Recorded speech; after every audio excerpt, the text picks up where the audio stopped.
नमस्कार, स्वागत है आप सभी का हमारे YouTube channel the Mumbai central में। अगर अभी तक आपने हमारे चैनल को सब्सक्राइब नहीं करा है तो इसे तुरंत सब्सक्राइब करें और बेल आइकन को प्रेस करना ना भूलें। पीएम नरेंद्र मोदी आज अपने संसदीय क्षेत्र वाराणसी के दौरे पर हैं। वाराणसी का उनका यह 27वां दौरा है। यहाँ वो 5 घंटे काशी में रहेंगे और 1500 करोड़ रुपए की नई सौगात देंगे। प्रधानमंत्री ने बीएचयू में मातृ एवं शिशु स्वास्थ्य इकाई का उद्घाटन भी किया। इससे पहले पीएम का विशेष विमान जब बाबतपुर एयरपोर्ट पर पहुंचा तो उत्तर प्रदेश की गवर्नर आनंदीबेन पटेल और मुख्यमंत्री योगी आदित्यनाथ ने उनकी अगवानी की। प्रधानमंत्री ने अपने भाषण की शुरुआत भोजपुरी भाषा से की। आइए जानते हैं पीएम मोदी के भाषण की बड़ी बातें।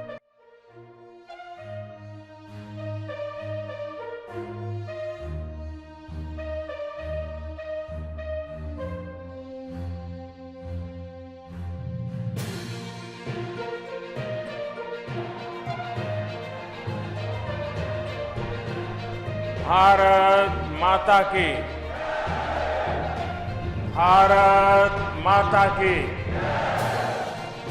हर हर महादेव।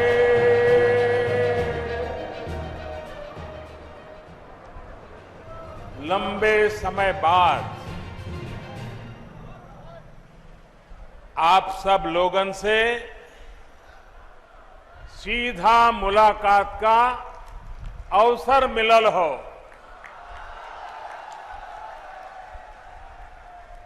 काशी के सभी लोगन के प्रणाम।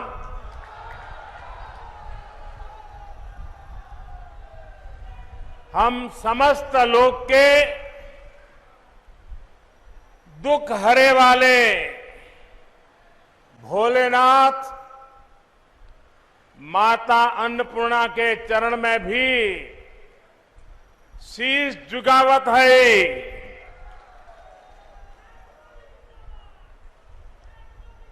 यूपी की राज्यपाल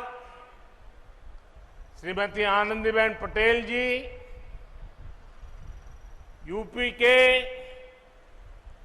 यशस्वी, ऊर्जावान और कर्मठ मुख्यमंत्री श्रीमान योगी आदित्यनाथ जी, यूपी सरकार के मंत्रीगण, विधायकगण और बनारस के मेरे भाई और बहनों,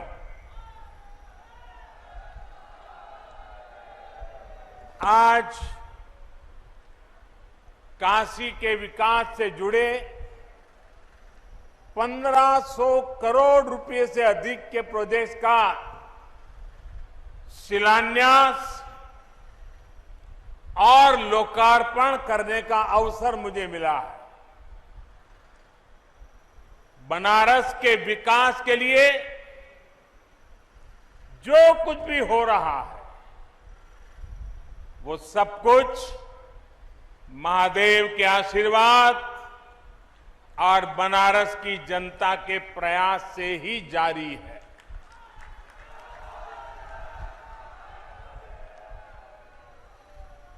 मुश्किल समय में भी काशी ने दिखा दिया है कि वो रुकती नहीं है, वो थकती नहीं है।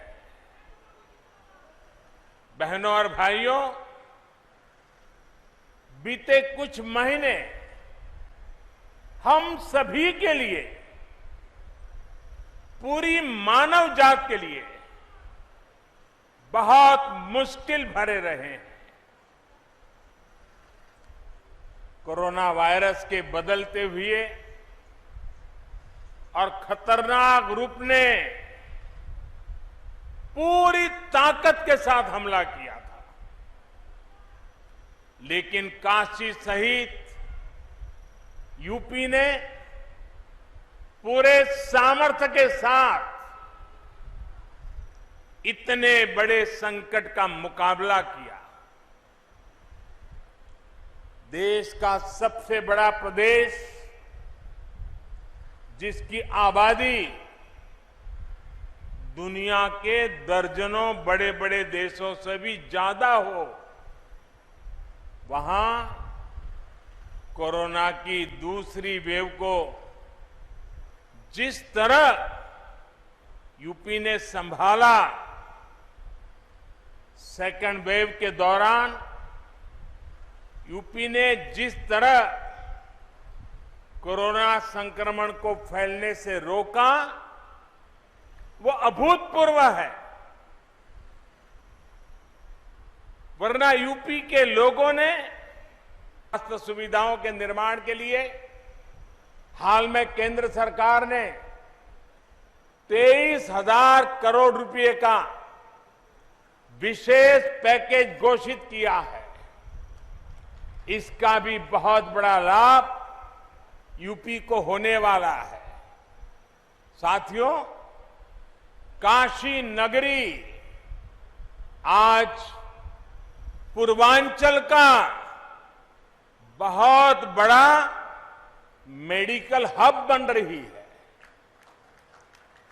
जिन बीमारियों के इलाज के लिए कभी दिल्ली और मुंबई जाना पड़ता था, उनका इलाज आज काशी में भी उपलब्ध है। यहां मेडिकल इंफ्रास्ट्रक्चर में आज कुछ कड़ियां और जुड़ रही है। आज महिलाओं और बच्चों की चिकित्सा से जुड़े नए अस्पताल काशी को मिल रहे हैं। इनमें से 100 बेड की क्षमता बीएचयू में और 50 बेड जिला अस्पताल में जुड़ रहे हैं। इन दोनों प्रोजेक्ट्स के शिलान्यास का सौभाग्य मुझे मिला था। अब आज इनका लोकार्पण भी हो रहा है। बीएचयू में जो ये नई सुविधा बनी है, थोड़ी देर बाद मैं उसे देखने के लिए भी जाने वाला हूं। साथियों, आज बीएचयू में क्षेत्रीय नेत्र संस्थान का भी लोकार्पण किया गया है। इस संस्थान में लोगों को आंखों से जुड़ी बीमारियों का आधुनिक इलाज मिल पाएगा। भाइयों और बहनों, बीते 7 सालों में काशी अपनी मौलिक पहचान बनाए रखते हुए भी विकास के पथ पर तेजी से अग्रसर है। पूरे क्षेत्र में, चाहे वो नेशनल हाईवे का काम हो, फ्लाईओवर हो या रेलवे ओवरब्रिज हो, या चाहे तारों का जंजाल दूर करने के लिए पुरानी काशी में अंडरग्राउंड वायरिंग का सिस्टम हो, पेयजल और सीवर की समस्याओं का निदान हो, पर्यटन को बढ़ाने के लिए विकास कार्य हो, सभी में अभूतपूर्व कार्य हुआ है। इस समय भी इस क्षेत्र में लगभग 8,000 करोड़ रुपए की परियोजनाओं पर काम चल रहा है। नए प्रोजेक्ट, नए संस्थान काशी की विकास गाथा को और जीवंत बना रहे हैं। साथियों, काशी की मां गंगा की स्वच्छता और सुंदरता हम सभी की आकांक्षा भी है और प्राथमिकता भी है। इसके लिए सड़क हो, सीवेज ट्रीटमेंट हो, पार्कों और घाटों का सुंदरीकरण हो, ऐसे हर मोर्चे पर काम हो रहा है। पंचकोशी मार्ग का चौड़ीकरण पूरा होने से श्रद्धालुओं को भी सुविधा होगी और इस मार्ग पर पड़ने वाले दर्जनों गांवों का जीवन भी आसान बनेगा। वाराणसी गाजीपुर मार्ग पर जो सेतु है, उसके खुलने से वाराणसी के अलावा प्रयागराज, गाजीपुर, बलिया, गोरखपुर और बिहार आने जाने वालों को भी बहुत आसानी होगी।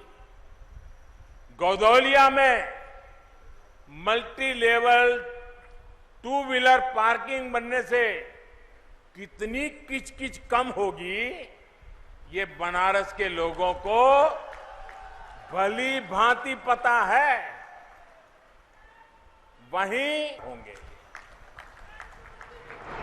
भाई और बहनों, आत्मनिर्भर भारत में हमारी खेती से जुड़े इंफ्रास्ट्रक्चर और कृषि आधारित उद्योगों की भी बड़ी भूमिका होने वाली है। हाल में ही केंद्र सरकार ने कृषि इंफ्रास्ट्रक्चर के सशक्तिकरण को लेकर बड़ा फैसला लिया है। देश में आधुनिक कृषि इंफ्रास्ट्रक्चर के लिए जो 1 लाख करोड़ रुपए का विशेष फंड बनाया गया है, उसका लाभ अब हमारी कृषि मंडियों को भी मिलेगा। ये देश की कृषि मंडियों के तंत्र को आधुनिक और सुविधा संपन्न बनाने की तरफ एक बहुत बड़ा कदम है। सरकारी खरीद से जुड़े सिस्टम को बेहतर बनाना और किसानों को अधिक विकल्प देना, ये सरकार की प्राथमिकता है। इस बार धान और गेहूं की रिकॉर्ड सरकारी खरीद इसी का परिणाम है। साथियों, कृषि से जुड़े इंफ्रास्ट्रक्चर को लेकर भी यूपी में निरंतर काम चल रहा है। वाराणसी हो, पूर्वांचल हो, यहां perishable cargo centre, international rice centre जैसी अनेक आधुनिक व्यवस्थाएं आज किसानों के काम आ रही है। ऐसे ही अनेक प्रयासों के कारण हमारा लंगड़ा और दशहरी आम आज यूरोप से लेकर खाड़ी देशों में अपनी मिठास बढ़ रहा है। आज जिस mango and vegetable integrated pack house का शिलान्यास किया गया है, वही क्षेत्र को एग्रो एक्सपोर्ट हब के रूप में विकसित करने में मदद करेगा। इससे विशेष रूप से छोटे किसानों जो फल सब्जी उगाते हैं, उनको सबसे अधिक लाभ होगा। साथियों, काशी और पूरे यूपी के विकास के इतने सारे कामों की चर्चा मैं इतनी देर से कर रहा हूं, लेकिन ये लिस्ट इतनी लंबी है कि इतनी जल्दी खत्म नहीं होगा। जब समय का अभाव होता है तो मुझे भी कई बार सोचना पड़ता है कि यूपी के कौन से विकास कार्यों की चर्चा करूं, कौन से कार्यों की चर्चा छोड़ दूं।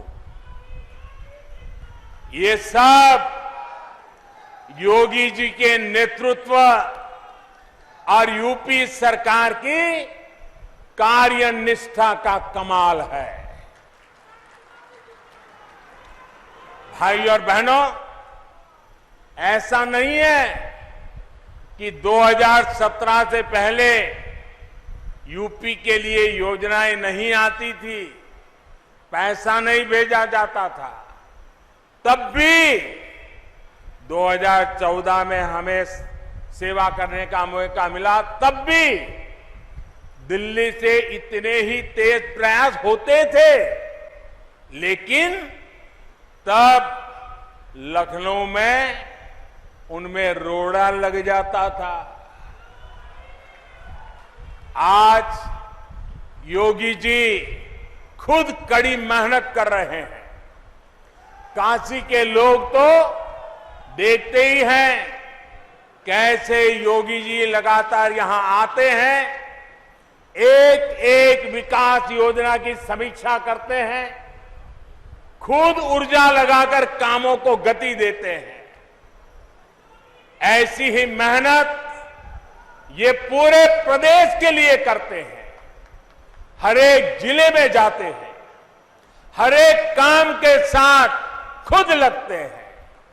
यही वजह है कि यूपी में बदलाव के ये प्रयास आज एक आधुनिक यूपी बनाने में तेजी से आगे बढ़ रहे हैं। आज यूपी में कानून का राज है, माफिया राज और आतंकवाद जो कभी बेकाबू हो रहे थे, उन पर अब कानून का शिकंजा है।